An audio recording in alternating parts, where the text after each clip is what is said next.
தமிழரசு கட்சியுடன் இணைந்து பயணிப்பது தொடர்பில் சித்தார்த்தன் சி.வி.கே. சிவஞானத்துக்கு பதில் கடிதம். ஆரையம்பதி கடலில் மிதந்து வந்த பொருளை திறந்து பார்க்க முற்பட்ட போது வெடிச்சம்பவம், இளைஞர் ஒருவர் படுகாயம். ஜாலில் கடல் அட்டைகளுடன் 17 பேர் கைது. தமிழரசு கட்சியின் முதலமைச்சர் வேட்பாளர் தொடர்பில் ஸ்ரீதரனின் முடிவு. இராணுவ புலனாய்வு துறைக்குள் பாரிய மாற்றங்கள், பலருக்கும் இடமாற்றம். சமூக சீர்கேட்டை ஏற்படுத்தும் யாழ் மாணவர்களின் சமூக வலைதளம். ஒட்டுக்குழுக்களுடன் இணைந்து தமிழ் தேசியத்தை விட்டுக் கொடுப்போம் சரவணபவான். கொழும்பு துறைமுகத்தில் தரித்தது இந்திய போர்க்கப்பல். ஒன்றாக இணைந்து பயணிப்பது தொடர்பில் இலங்கை தமிழரசு கட்சியிடமிருந்து சாதகமான பதில்கள் கிடைக்குமானால் அது தொடர்பில் ஜனநாயக தமிழ் தேசிய கூட்டணி கலந்துரையாடி முடிவெடுக்கும் என கட்சியின் இணைத் தலைவர் தர்மலிங்கம் சித்தார்த்தன் தெரிவித்தார். இலங்கை தமிழரசு கட்சியின் பதில் தலைவர் சி.வி.கே. சிவஞானத்துக்கு ஜனநாயக தமிழ் தேசிய கூட்டணியின் இணைத் தலைவர் தர்மலிங்கம் சித்தார்த்தன் கடிதம் ஒன்றை அனுப்பியுள்ளார். குறித்த கடிதத்தில் குறிப்பிடப்பட்டுள்ளது. எதிர்வரும் உள்ளூராட்சி தேர்தலில் இணைந்து செயற்படுவதற்கான உங்கள் விருப்பத்தை தெரியப்படுத்தி நீங்கள் அனுப்பி வைத்த கடிதம் கிடைக்கப்பெற்றது. இன நலன் குறித்து எங்கள் மத்தியில் கட்டி எழுப்பப்பட வேண்டிய ஒற்றுமை பற்றிய கடிதத்தில் விடயங்கள் எக்காலத்திலும் நாங்கள் மாறுபட்ட கருத்தை கொண்டிருப்பவர்கள் அல்ல. உள்ளூராட்சி தேர்தலில் சில இடங்களிலாவது ஒன்றாக போட்டியிடுவது பற்றி ஆராய விரும்பும் நீங்கள் தற்போதும் நாம் அமைத்துள்ள கூட்டணி உங்களுக்கு ஏமாற்றத்தையும் கவலையும் அளிப்பதாகவும் உங்கள் கட்சிக்கு தடித்து போட்டியிடும் சூழலை உருவாக்கியுள்ளது என குறிப்பிட்டுள்ளீர்கள். தமிழ் தேசிய கூட்டமைப்பு பிளவுபட்டு தேர்தல்களை சந்திக்கும் நிலை கடந்த 2023ஆம் ஆண்டு ஆரம்பிக்கப்பட்ட உள்ளூராட்சி மன்ற தேர்தல் அறிவிப்பை அடுத்தே ஏற்பட்டது. தனித்து போட்டியிட்டு பின்னர் இணைந்து ஆட்சி அமைக்கும் எண்ணக்கருவை தங்களது மத்திய குழு மட்டக்களப்பில் கூடி எடுத்தீர்கள். இதன் மூலம் தமிழ் தேசிய கூட்டமைப்பை விட்டு தமிழரசு கட்சி வெளியேறியது.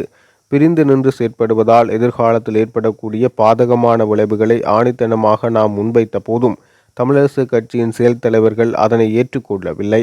தமிழரசு கட்சியின் மூத்த தலைவர் மறைந்த சம்பந்தன் அண்ணாவிடம் எமது நிலைப்பாட்டை நாம் நேரடியாக முன்வைத்த போதும் கூட அவரும் தமிழரசு கட்சியின் முடிவினை ஏற்று செயற்படுமாறு எம்மை அறிவுறுத்தினார். அண்டு கூட்டமைப்பில் இருந்து தமிழரசு கட்சி வெளியேறிய பின்னர் நாமும் டெலோ அமைப்பும் இயன்றவரை ஏனைய தமிழ் அமைப்புகளை ஐக்கியப்படுத்தி கூட்டமைப்பாக செயற்படும் நோக்கில் மேலும் 3 அரசியல் கட்சிகளை இணைத்து கூட்டமைப்பாக பயணிக்க தொடங்கினோம். தமிழ் தேசிய கூட்டமைப்பினதும் அதன் அங்கத்துவ கட்சிகளினதும் தொடர்ச்சியான பிளவுகளினால் ஏற்பட்ட மோசமான விளைவுகளை கடந்த பாராளுமன்ற தேர்தலில் தமிழ் கட்சிகளும் தமிழ் மக்களும் ஆழமாக உணர்ந்து கொண்டோம். மேலும் கடந்த பாராளுமன்ற தேர்தலில் 5 கட்சிகளாக இணைந்து ஜனநாயக தமிழ் தேசிய கூட்டணியாக போட்டியிட நாம் நடைபெற இருக்கும் உள்ளூராட்சி மன்ற தேர்தலில் தமிழ் தேசியத்தின் இருப்புக்கு மிகவும் அவசியமான ஒற்றுமை எனும் விடயத்தை மேலும் வலுவானதாக்க சாத்தியமான வகையில் மேலும் சில அமைப்புகளை இணைத்து பயணிக்க தீர்மானித்து தொடர்ச்சியாக மேற்கொண்ட செயற்பாடுகளின் பலனாகவே இன்று பல கட்சிகள் இணைந்த கூட்டணி ஒன்றை உருவாக்க முடிந்துள்ளது. நீங்கள் விரும்புவது போல் தமிழரசு கட்சியுடன் இக்கூட்டணியும் இணைந்து செயற்படுவதன் மூலம் தமிழ் தேசியத்துக்கு மேலும் வலு சேர்க்க வேண்டும் என்பதில் நாமும் பெரிய விருப்பம் கொண்டுள்ளோம். எனவே எதிர்வரும் உள்ளூராட்சி தேர்தல் சம்பந்தமாக நடைமுறை சாத்தியமான வகையில் எமது கூட்டணியுடன் பேச்சுக்களை நடாத்தக்கூடிய தீர்மானம் ஒன்றை தமிழரசு கட்சியின் மத்திய குழு மேற்கொண்டு அறிய தருவீர்களானால் அது பற்றி ஜனநாயக தமிழ் தேசிய கூட்டணியின் நிறைவேற்று குழுவில் பேசி சாதகமான பதிலை தங்களுக்கு அறிய தர முடியும் என அன்புடன் தெரிவித்துக் கொள்வதாக அந்த கடிதத்தில் குறிப்பிடப்பட்டுள்ளது. ஆரையம்பதி கடலில் மிதந்து வந்த பொருளை திறந்து பார்க்க முற்பட்ட போது வெடிச்சம்பவம் ஒன்று ஏற்பட்டுள்ளது.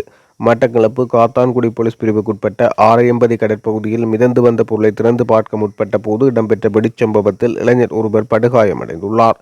நேற்று மாலை இடம்பெற்ற இந்த சம்பவத்தில் ஆரையம்பதி திருநீற்றுக்கேணி பகுதியில் சேர்ந்த 23 வயதுடைய பரதராஜன் என்னும் இளைஞன் படுகாயமடைந்துள்ளார். இவர் ஆரையம்பதி வைத்தியசாலையில் அனுமதிக்கப்பட்டு மேலதிக சிகிச்சைகளுக்காக மட்டக்களப்பு போதனா வைத்தியசாலைக்கு கொண்டு செல்லப்பட்டுள்ளார்.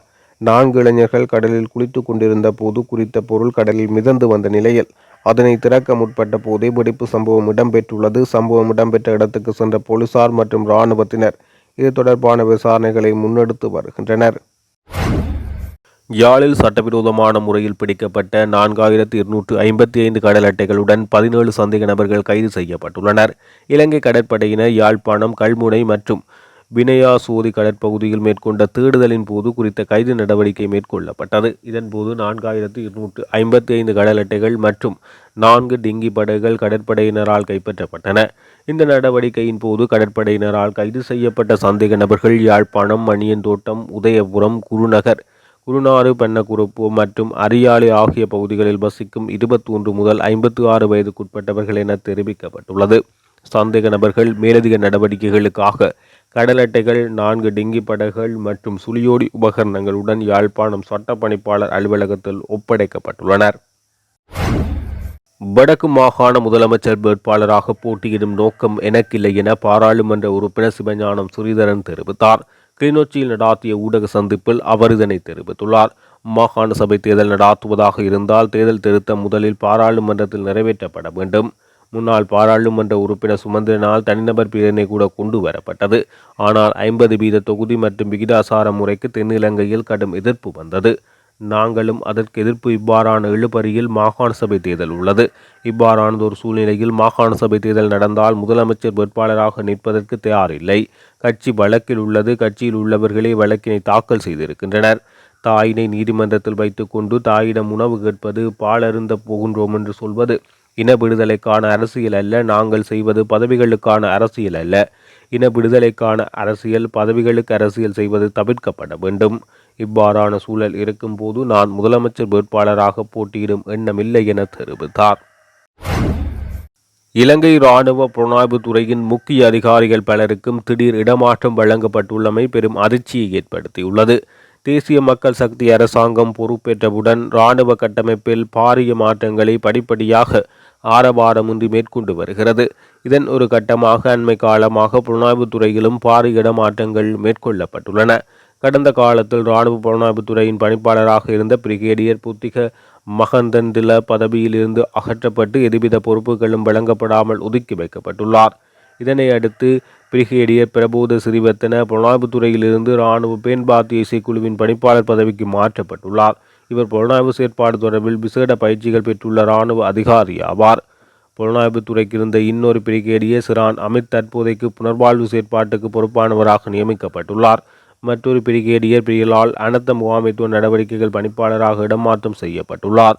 பிரிகேடியர் குமார புலனாய்வு பிரிவிலிருந்து ஒதுக்கப்பட்டு இராணுவ தலைமையக செயற்திட்ட பிரிவில் வெறுமனே உட்கார வைக்கப்பட்டுள்ளதாக தெரிவிக்கப்பட்டுள்ளது. பிரிகேடியர் நுவான் அபேசேகர இசுருபாய செயற்திட்ட அதிகாரியாக மாற்றம் செய்யப்பட்டுள்ளார். இதனை அடுத்து புலனாய்வு துறையில் சிரேஷ்ட கேணல் தரத்தில் இருந்த அதிகாரிகளான சேனக முதுகுமாரன கொத்தலாவலை பயிற்சி கல்லூரிக்கும் கெலும் மத்துகமே பொறுப்புகள் இன்றியும் கேணல் முகமது அன்சார் புத்தலைக்கும் கேணல் புலத்பத்த முல்லைத்தீவுக்கும் கேணல் சாகர குஸ்தா கிளிநொச்சிக்கும் கேணல் ஜேந்த செல்சன் அம்பாந்தோட்டைக்கும் கேணல் முகமது இக்ராம் இராணுவ ஆய்வு பிரிவுக்கும் இடமாற்றம் செய்யப்பட்டுள்ளனர். யாழ்ப்பாணம் மாணவர்கள் சிலர் ஒன்றிணைந்து உருவாக்கியுள்ள சமூக வலைத்தளம் ஒன்றினூடாக சமூக சீர்கேடுகள் நடைபெற்று வருவதாக போலீசார் தெரிவித்தனர். யாழில் உள்ள சில பாடசாலைகள் மாணவர்கள் ஒன்றிணைந்து அயற்பிரதேசங்களில் சில பாடசாலை மாணவர்களையும் ஒன்றிணைத்து YMD எனும் பெயரில் சமூக வலைத்தளம் ஒன்றை ஆரம்பித்துள்ளனர். இதில் பாடசாலை மாணவர்கள் மட்டுமே அங்கத்தவர்களாக இணைத்துக் கொள்ளப்படுவதாக தெரிவிக்கப்படுகிறது. குறித்த வலைத்தள அங்கத்தவர்களிடையே ஆபாச காணொலிகள், அங்கத்தவர்களின் தனிப்பட்ட ஆபாச செயற்பாடுகள் அடங்கிய காணொலிகள் என்பன பரிமாற்றிக் கொள்ளப்படுவதாக போலீசாருக்கு தகவல் கிடைத்துள்ளது. அத்துடன் குறித்த வலைத்தளத்தின் ஊடாக அங்கத்தவர்கள் ஒன்றிணைந்து அடிக்கடி பாட்டிகளை ஏற்பாடு செய்து கொண்டிருப்பது தெரிய வந்தது.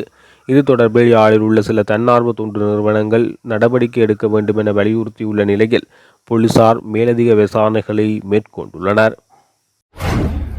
எதிர்வரும் உள்ளூராட்சி மன்ற தேர்தலில் தனித்து மான் சின்னத்தில் போட்டியிட தீர்மானித்துள்ளதாக தமிழ் மக்கள் கூட்டணியின் செயலாளர் நாயகம் விக்னேஸ்வரன் தெரிவித்துள்ளார்.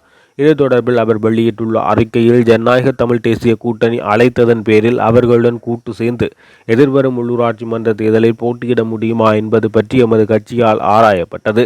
பின்னர் ஐக்கிய தேசிய கட்சியும் ஸ்ரீலங்கா பொதுஜன பெரமுனவும் கூட்டாக தேர்தலில் போட்டியிட்ட போது சில மாவட்டங்களில் யானை சின்னத்திலும் வேறு சில மாவட்டங்களில் தாமரை மொட்டு சின்னத்திலும் இன்னும் சிலவற்றில் பொது சின்னம் ஒன்றிலும் போட்டியிட முடிவெடுத்தன. அதுபோல் எமது தனித்துவத்தை விட்டு கொடுக்காமல் ஒரு போட்டி தவிர்க்கும் ஏற்பாட்டினை எட்ட முடியுமா என்று ஆராயப்பட்டது. எனினும் அவ்வாறான ஏற்பாட்டுக்கு இடமில்லை என தெரிய வந்தது. தமிழ் தேசிய நலன் அடிப்படையிலும் உள்ளூராட்சி மன்ற தேர்தலின் அட்சர கணித முறையின் அடிப்படையிலும் தமிழ் மக்கள் கூட்டணி எதிர்வரும் உள்ளூராட்சி மன்ற தேர்தலில் தனித்து மான் சின்னத்தில் போட்டியிடும் என்ற முடிவுக்கு வந்திருப்பதை மக்களுக்கு அறிவிப்பதாக அவர் தெரிவித்துள்ளார். ஒட்டுக்குழுக்களோடு இணைந்து தமிழ் தேசியத்தை ஒருபோதும் விட்டுக் கொடுக்க மாட்டோம். தேசியத்தின் பாதையில் தனித்து எமது அரசியல் பயணம் தொடரும் என ஜனநாயக தமிழரசு கட்சியின் தேசிய ஒருங்கிணைப்பாளர் சரவண பவான் தெரிவித்துள்ளார்.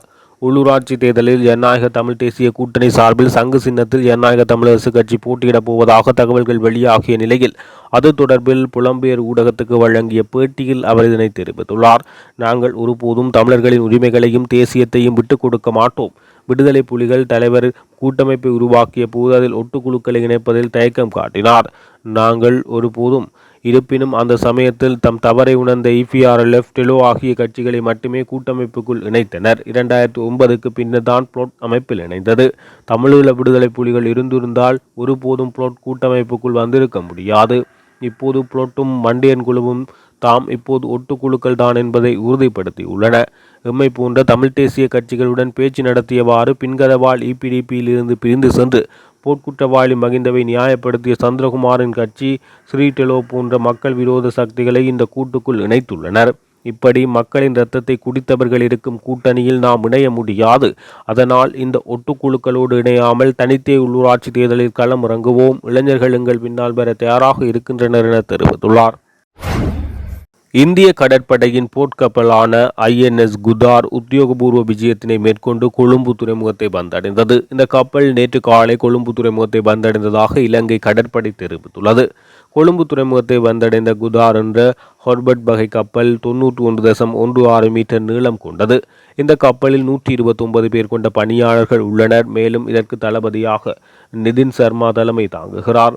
இந்த அதிகாரப்பூர்வ விஜயத்தின் போது INS குதார் கப்பலின் கட்டளை அதிகாரிக்கும் மேற்கு கடற்படை கட்டளை தளபதிக்கும் இடையே மேற்கு கடற்படை கட்டளை தலைமையகத்தில் அதிகாரப்பூர்வ சந்திப்பு நடைபெற்றது. இந்த போர்க்கப்பல் நாட்டில் தங்கியிருக்கும் காலத்தில் அதன் குழுவினர் கொழும்பு பகுதியில் உள்ள கவர்ச்சிகரமான சுற்றுலா தலங்களை பார்வையிடவும் இரு நாடுகளின் கடற்படைகளுக்கிடையே நட்புறவு மற்றும் பயிற்சி பரிமாற்றங்களை மேம்படுத்துவதற்காக இலங்கை கடற்படை ஏற்பாடு செய்யும் நிகழ்ச்சிகளில் பங்கேற்கவும் திட்டமிடப்பட்டுள்ளது. எரிபொருள் விநியோகஸ்தர்கள் சங்கம் நேற்று மாலை தங்கள் போராட்டத்தை வாபஸ் பெற்றுள்ளது. மேலும் இலங்கை பெட்ரோலிய கூட்டுத்தாபனத்திடமிருந்து எரிபொருள் விநியோகத்தை மீண்டும் வழங்க முடிவு செய்துள்ளது. நேற்று மாலை இந்த முடிவு எட்டப்பட்டதாக எரிபொருள் விநியோகஸ்தர் சங்கத்தின் துணைத் தலைவர் குசும் ஜந்தநாயக்க தெரிவித்துள்ளார். ஜனாதிபதியுடன் இந்த விடயத்தை பற்றி விவாதித்த பிறகு ஜனாதிபதியின் செயலாளர் கணிசமான நிவாரணம் வழங்குவதாக உறுதியளித்ததாலும் இது குறித்து மேலும் விவாதிக்க இலங்கை பெட்ரோலிய கூட்டுத்தாபனத்துடன் இன்று ஒரு கூட்டத்துக்கு முடிவு செய்யப்பட்டுள்ளதாக தெரிவிக்கப்பட்டுள்ளது. இந்த முடிவை எடுக்க முடிவு செய்ததாகவும் இன்று முதல் அனைத்து விநியோகஸ்தர்களும் வழக்கம்போல் தங்கள் ஆர்டர்களை வழங்குமாறு கேட்டுக்கொண்டுள்ளோம் என துணைத் தலைவர் தெரிவித்துள்ளார். மேலும் புதிய சூத்திரத்தின் கீழ் நாங்கள் பெறுகின்ற இன்வாய்ஸ்களை மறுபரிசீலனை செய்ய முடிவு செய்துள்ளோம். ஏனெனில் இது ஒரு சிக்கலான அமைப்பு. கிட்டத்தட்ட ஒரு வாரத்துக்கு லாப வரம்புகளை ஆய்வு செய்த பிறகு அதை தொடர்வது நடைமுறைக்கு ஏற்றதா இல்லையா என்பதை நாங்கள் மதிப்பிடுவோம் என கூறினார். இன்று குற்றப்புலனாய்வுத்துறைக்கு அழைக்கப்படுவது குறித்து கருத்து தெரிவித்த FDFின் துணைத் தலைவர் CID எங்களிடம் வாக்குமூலம் அளிக்க சொன்னதும் மேலும் CPC-உடனான சந்திப்புக்கு பிறகு நாங்கள் பிற்பகல் 2:30 மணிக்கு அவர்களை சந்திப்போம் என்றார். அரசாங்கம் 3% கமிஷனை குறைக்க முடிவு செய்ததால் டீலர்கள் தங்கள் ஆர்டர்களை வழங்குவதில் பின்னடிப்பு செய்ததாக அவர் குறிப்பிட்டுள்ளார்.